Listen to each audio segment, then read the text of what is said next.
Hello everyone, welcome back to the Mordor campaign. Before we get into episode 139 proper, I just want to say very quickly that I have just recently upgraded my PC. New processor, a much faster processor, a new motherboard amongst other things. I could talk about that later, but what I'm going to be doing as much as possible is recording in 60 FPS. Just basically because I've been watching a lot of stuff in 60 FPS, and man, I don't know, it dug its little technical hooks into me, and I can for sure do this with the older titles like Medieval, and possibly with newer titles. Questionable with Attila. I think I get like 45 FPS usually when recording. I'll see, but anyway, we can look forward to 60 FPS videos, unless of course it affects my upload times too much. I don't think it will, but it's something I will be keeping an eye on. Anyway, you can see here that we are very nearly broke again. You may be surprised to hear that we started this turn with 30,000 gold. And to be honest, I'm not entirely sure where it came from. I don't know if Sauron over in Edoras, perhaps he sold some very valuable goods. Some of his own personal belongings, like his first Superman comic book, like Action Comic #1 or something. I think I just heard that, or recently read that Nicolas Cage sold a comic book, an Action Comic book #1 for like $2 million. $2 million US dollars or something nuts like that. And I imagine Sauron has done something similar. Maybe he sold, you know, like the working copies of the One Ring. So that would be really interesting, actually, because then it's not just the One Ring, it's the ring of many, but this is the one, you know? Like maybe he's got some, like, I imagine it's like a botched shop class. He's got all of the poor prototypes. The writing is not centered. The ring isn't perfectly spherical, well, spherical, but circular. Okay, you know, let's get down to business. We're already 3 minutes in, and I haven't really talked about what I want to talk about at all. So, with that money, I'm actually investing a lot of it into some of our cities in the homeland. For example, in Minas Morgul, I'm going to be building a troll training ground, so that alone is like 9,000 gold. Emin Arnen is still upgrading, but I also want to build a drill square in Pelargir, because what I'm seeing here is a situation where this is going to be the front line with a very, very powerful enemy, you know? So a similar thing is happening in Durwath. I'm going to build some ballista towers there. Eventually, I would like to build some more military buildings. You can see here that we've captured Lond Angren. It was very bizarre. I was expecting the elves to sally out, and then we would have to fight like just a shitty battle, but they just gave up. Full stop. They did not put up a fight of any kind. We sort of marched in. It was all very formal. The elves, the civilians, and the garrison, they were all lining the streets with their heads bowed, looking to the ground, their arms crossed politely in front of them. You know, where you do that thing, you cross your arms in front of you and you hold like your wrist or something down by your crotch, you know, just imagine that. They're all very humble and starving, I think. That's the primary, that's primarily why they gave up. But we took it without much of an issue, sacked it, of course, which is sort of, you know, the most evil thing you can do. They give up peacefully, and you just run in and just fucking set fire to everything anyway. So we got 9,000 gold from that, and then I demolished a couple more buildings, and that gave me around 6,000 gold. So I got roughly, I think it was closer to 14,000 gold from Lond Angren alone. But I still don't really know where the other 15 to 20,000 gold came from. I was looking at the finance tab before ending the turn, and it wasn't looking good. It seems to me we are still going to be making a small, tidy profit, but I don't know. Okay, so we are able to put all of our units in Lond Angren, and now we have a spy who is free to operate behind enemy lines. So I think we're going to send him south to see what is going on the this little peninsula here. I don't think... What is this? Androst.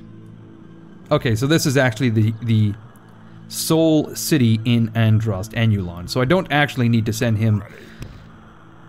Oh god, the lag. I don't actually need to send him south, but maybe for the completionist in me, I would like to send him along the coast. Just so I can fill in the map. Let's do that because Radbag ultimately has nothing better to do.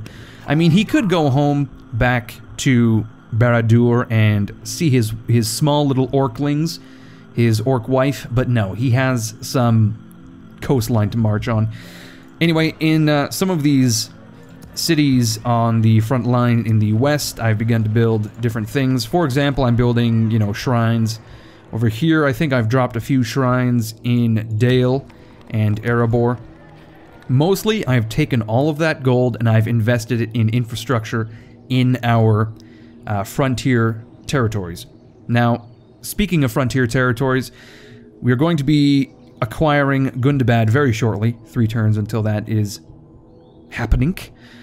Hormarath, or rather Adunafel, outside of Hormarath's Folly, I think we were building him an army, if I remember correctly. But then we were sending these guys to Goblin Town to be retrained. I can't exactly remember what it was we were... Oh, that's right. We were building troll training grounds, and we were waiting for a couple units of Alec High before we marched on Coldfells, because it is just fucking stacked. Stacked with dwarves. And let me tell you, you can certainly stack dwarves. They are short and stout. You can really stack them up, and they will not only be stable, but space efficient. I'm talking like in a regular... like, what is the ceiling? A ceiling is usually like 7 feet, 8 feet in a regular room. You can get them like 2 or 3 high. It's good. And they'll complain, of course, but then you can just chop off their beards, and then they're like little man babies. It's pretty bizarre, but we will be swimming in Oleg High within a turn or 3, I believe. I think we already have the one in Goblin Town. We do. And let's see, checking in on Akorahil. Akorahil is building his army just south of Imladris. He has his siege train with him. He is going to be receiving some additional troops here. Like so. And then we have some garrison troops for Imladris itself. I imagine we can take these Uruk halberds as well. Let's see. Yes, we can. Let's fucking nab them. And luckily we have some additional reinforcements heading up to the mountain fort. Down in Moria, we are retraining some units, and I figure we could... Huh, I wonder if I were to just... Can I just drop these guys in Moria? 4 turns until they would arrive? I believe Akorahil was heading towards Austin Edel. Right? And then we were going to bring up some reinforcements from Moria, and then we were going to do like a bit of a pincer move. So maybe next turn we can get Lagduff the Profane to recruit these Oleg High, and he can back up his good friend Akorahil. That would be excelente. Now I just want to point out, Tharbad is fucking bumping. Arnor is just fucking throwing out the stacks, flashing their cash like there's some kind of fucking rapper. We've got King Aragorn the Mean.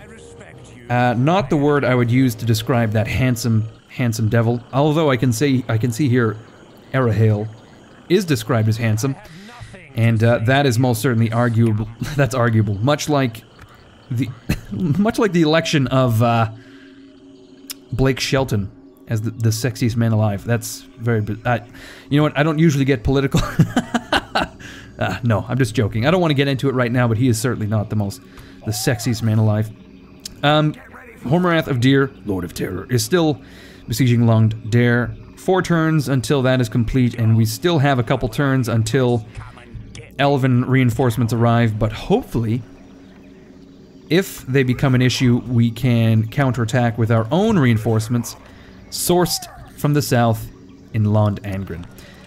Now, Lond Angren is a little interesting because it has all sorts of trade connections but it's really not doing a lot. 630 gold. But I mean, we've got like a shipwright. We've got this really bizarre looking merchant's wharf. Like, look at this. They've grown vines on it. These fucking elves can't trade without just being shrouded in vines. I swear, it has to be a fetish or something. It's pretty fucking weird. Okay, we've recruited all sorts of troops. Not really worth getting into at the moment. I'll have to deal with that later. Faction announcements. Gazduf he's gained a treasurer. Orc Draught, Draught? Fuck, that word always trips me up. Lunduf the Mean now has a military engineer, and he is the governor of Pelargir, so that's pretty useless. As far as I'm aware, unless it helps with siege defense, which I don't think it is. We are the richest faction, the most advanced faction, and man, I think it's... Oh yes, I forgot, the Chieftain of Harad is dead. Which is... You know, in a perfect world, that would be cause to declare war. Like, that would be when the anvil is hot. How does that saying go? Strike when the anvil is hot? That makes no sense. I'm sure that's not how it goes, but that's basically what I'm saying. That would be an instance when your anvil was white fucking hot, while your enemy was in politically disrupted. There's probably like a succession crisis going on, you know, maybe a little bit of civil war. That's when you fucking march and take the capital. I just really want to quickly take a look at our faction rankings. Look at this. Harad and Rune. It's just like such a stark difference. Rune and myself are neck and neck when it comes to military, but fucking Harad is just taking a nosedive. Not just militarily. Oh my god, look at this production. This is why we are the most advanced faction. It's that right there. Territorially, we are just fucking rocketing. Actually, I gotta say, our overall projection is really interesting. But look at this. Rune has gained territories. Harad is losing them continuously. This is not a plateau situation. Financially, like, look at this. We had just shy of 36,000 gold this turn. I don't fucking, like, just out of fucking nowhere. I don't know why. Population-wise, just skyrocketing. Overall ranking, this is what I wanted to show you. Look at this. Around turn, I want to say 225, right? It was just like a plateau, and then boom, 257. Bam. Bam! Much higher than Rune, much higher than Harad. Harad has been pretty steady, and now they're on the decline, which is interesting. I want to say that's essentially all we need to do this turn. We're basically just building armies and besieging territories, which are all things that can occur off camera, really. I don't think there's anything I need to do before I end the turn, so let's go for turn 303. Alrighty, let's take a look at our notifications. Our relations have improved with the Dark Lord of Mordor. Perhaps we've reacquired his long-lost goods that he pawned. You know, like, in 1957, my great-grandfather, let's just say my grandfather pawned this watch that he bought when he was in Switzerland in World War II. And I found it, and I gave it to him. There's always like a YouTube video like that, you know. It's like an old man crying. You yourself can't help crying because that's just fucking heartbreaking. I like how near the end there, it got to be a little bit Jerry Seinfeld. Okay, so we've continuously... Oh man, just a lot of retraining going on. Mostly retraining, actually. Entwade, we've gained 2 units just for garrison. In case anyone tries to get fresh with the soft underbelly of our empire. I'm also continuously trying to push units to the west. Oh shit, look at that. We have some biggity bandits. Let's see. We're gonna send these 2 guys to Gneard. And in Gneard, we're gonna grab nothing because there's nothing to send. MNRN has finally upgraded, which is incredibly interesting. It is now a full-on stone castle. It only took 300 turns for that to happen, but it's happened, and I'm just so proud. They just grew up so fast. This is another place I would very much like to build barracks and whatnot. We have our troll training ground in the mountain fort. And Dale now has a proper temple of Melkor. You know what? I think it's about time we rename this. Can I? Oh, I see. What? There we go. That's exactly right. It has to be the mountain fort. It's not just any old mountain fort. It is full on the one, the only, the mountain fort. Okay, so Akorahil's army is actually pretty good. There's very few units that are worse for wear. They're mostly full-fledged, full-blooded, ready-to-rock units, and I'm just so impressed with that. I was not expecting that at all. Oh man, Eriador is just kicking my ass this turn. Profits, negative 29,000. Oh man, we dropped hard. We definitely dropped hard, but it seems to me... Oh no. It seems to me I can't really drop any more money, otherwise we are in the red again. Okay, I forgot to mention as well, we are currently besieging Thranduil's halls, another 4 turns until they surrender. But, I don't know, do we want to... I think if there were a siege that we ought to fight manually, it should be Thranduil's halls, because we're pretty exposed on this flank. If a full stack of dwarves dropped from Worm Cove, which seems unlikely considering the garrison, but if a full stack of dwarves, rather, marched from Azanu Limbardum, then I would just be boned, because I have nothing in the east. So, what I'm saying is I want to capture Thranduil's halls, then we can just march up to Worm Cove and just get a unified front to fucking siege down oh my god, Azanu Limbardum, because it's just looking terrifying at this particular moment. Now, once we get Gundabad, we can march on Latash, which seems to be very lightly defended, as far as I'm aware. And... I guess then we don't have a choice but to go for Coldfells. But since... Oh my god. Are there no buildings in Hormorath's Folly? Surely.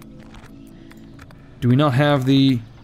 Okay, we don't have the culture. I should really be building this Temple of Melkor. I totally forgot about that.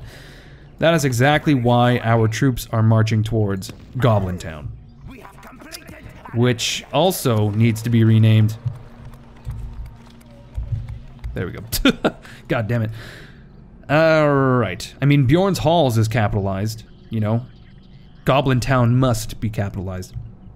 Alrighty. So we are many turns away from Austin Edel, which is looking more and more so like it's a bit of a ballsy move to get down there, but I don't know. I don't see King Aragorn anywhere. With my luck, he would have crossed the river and beeline straight for like Gineard or something. But there are many, many men and a much lesser Aragorn outside. But if we were to get some more units in Moria, which I cannot afford. Okay, I can afford maybe 2. Actually, let's see. What do they have? Was that your best shot? My guess is they have lightly armored infantry and whatnot. These Arnor men-at-arms have 6 armor, which is not a lot. Less than my Uruks. I know these Dunedain Rangers probably gonna have very few. The Arnor Militia, very little armor. 4. Okay, so let's take a look at our missile... missile wing. Okay, we have 4 archer units, 1 Uruk, 3 Orc. I could probably go with some more, to be honest. I could go with 2 Uruk archers, if only I could afford them. I'm gonna go with 1 Uruk, 1 Orc, and that can be the missile wing of Lagduf's army. And I wouldn't at all mind getting these guys down from the mountain fort. It's gonna be 4 turns as well, which means they are not going to arrive in time to be useful, so they may as well continue towards the mountain fort. Now, Londair still 3 turns away. I wonder how many men we could pull before these guys just lose their shit. Let's see. We don't have what I would, you know, classify as garrison units. That is like Orc Band and the like. We definitely don't want to leave these guys behind. We'll grab the archers, of course. The Uruks. Okay, well apparently Lond Angren is pretty pleased about their situation. Oh my god, what the fuck? Why are they so happy? Because of low taxes, it seems. Okay, well, all we need to leave behind is a single unit of... Like, we need to leave...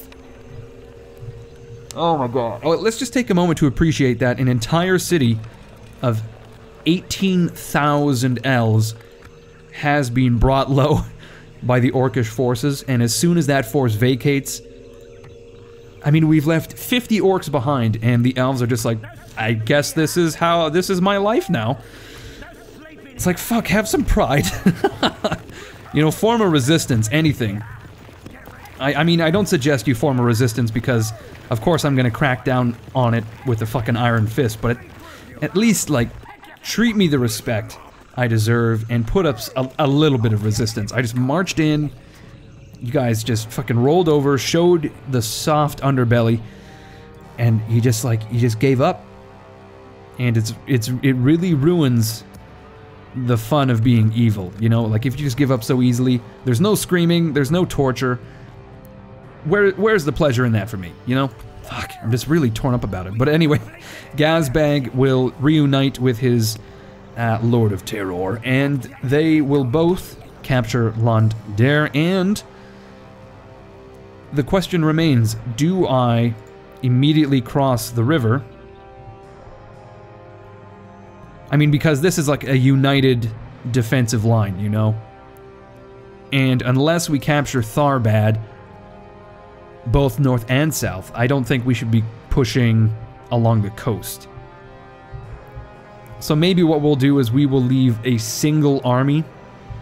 Like maybe we can leave Gazbag with all of his troops in Londare just to guard the river here from the elves, and then Hormrath himself can take his units up to help our Uruk allies, our Isengard allies in Tharbad, because by that time I would assume we will have captured Austin Edel, or we will be pushing for Austin Edel, so we can get a bit of a pincer move going on.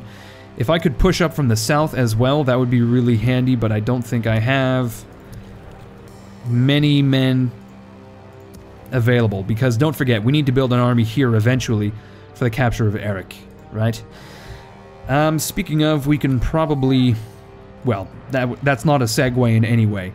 There's no speaking of, we're not speaking of anything, but I just want to say we can probably pass this turn as well and move on with our sieging and army building. And these great spiders, let's see.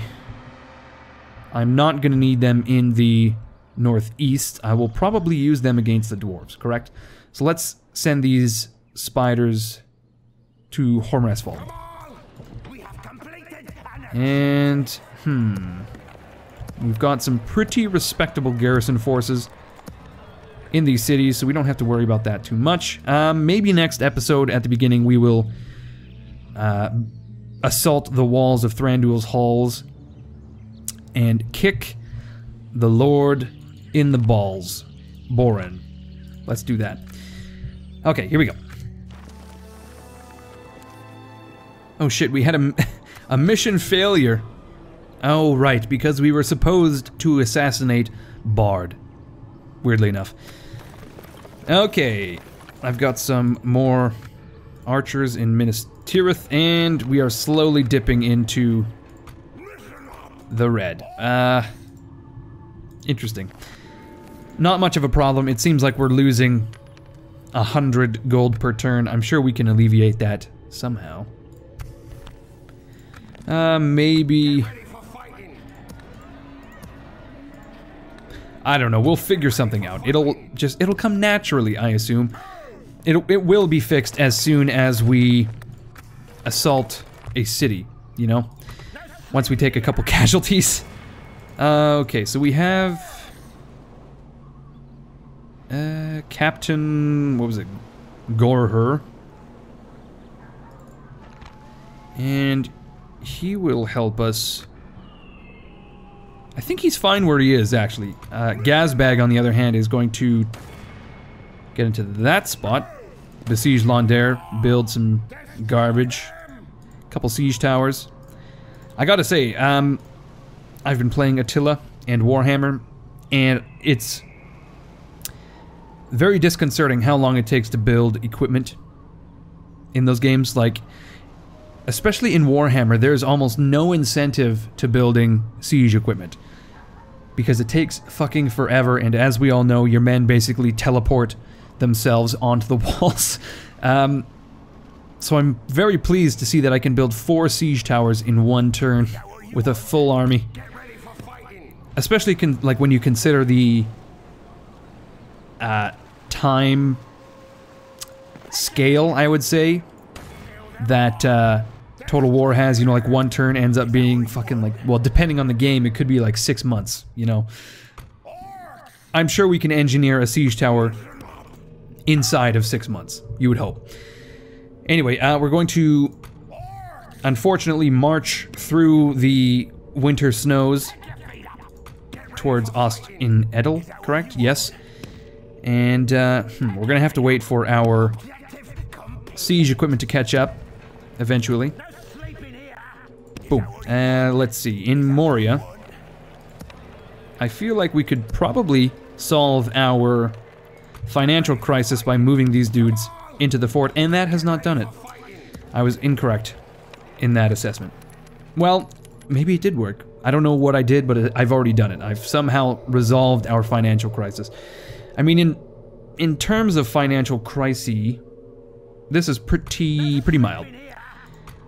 Holy shit, Ren the Unclean has finally received his the fucking Oleg High that he ordered from the catalog many moons ago. Man, Gundabad is very nearly ready to give up, and they have a troll training ground already. The income is also quite high. Whether that will remain the case, I can't say. We are receiving 0 free upkeep units in Framsburg. Why is that? Is one of my buildings... What in the fucking world? That's quite the mystery. Quite the mystery. Same with Dane's Halls. Alrighty, so let's wrap it up here. Next episode, when we come back, we will capture Thranduil's Halls as well as Gundabad. We will probably starve out the elves in Londair just because I absolutely despise attacking these elves. Especially when they're on walls. It wouldn't even be, I don't think it would be like an epic siege at all. Just a standard city siege. I mean, Tharbad, I can imagine these would be quite fun, especially if they're just packed to the gills with Arnorians. Aragorn is on the parapet, etc., etc. That would be bonkers. Now, we also need to build an army in Eric. I don't know when that's going to happen. We are currently building an army for Uvatha and his lieutenant. We have Lagaf alone, just chilling on the coast of the Anduin River. And then we have Zagaf, who I think is going to come down south to face off, like Nicolas Cage and John Travolta. He's going to face off against Captain Umair. I think, unlike Nicolas Cage, our foe is not a Scientologist, and therefore not entirely fucking psychopathic and scary. I'm just gonna tell you, I'm saying this, I would not want to run into John Travolta in a dark alleyway. First of all, he has a gigantic fucking head, okay? If he headbutts you, it's like your lips are meeting your ass. He's just gonna fold you in half. Because he's got an anvil for a face, and apparently mashed potatoes for brains, you know? Get ready for fighting. I've sincerely lost my train of thought, and I guess... Let me just reiterate, we're going to capture Thranduil's Halls, we will march double time towards Worm Cove, probably take it within a turn, and then we will push south with whatever force we can muster between the troops in Dale and Erebor, put them under the command of Dawndeath, and end the Dwarven resistance in the east once and for all. And then we can probably remove all forces from this area and refocus it along our, well, now offensive line, rather than defensive, to the west. Although, maybe we should pull some of these units and put them on the south, because that is going to be the war to end all wars, essentially. Anyway, everyone, thank you for watching. I hope you enjoyed this episode. I hope you enjoyed the 60 FPS. If you did, please let me know. Leave a like, leave a comment. As always, my name is Incoherence. You guys are fucking awesome, and I will see you all tomorrow, actually.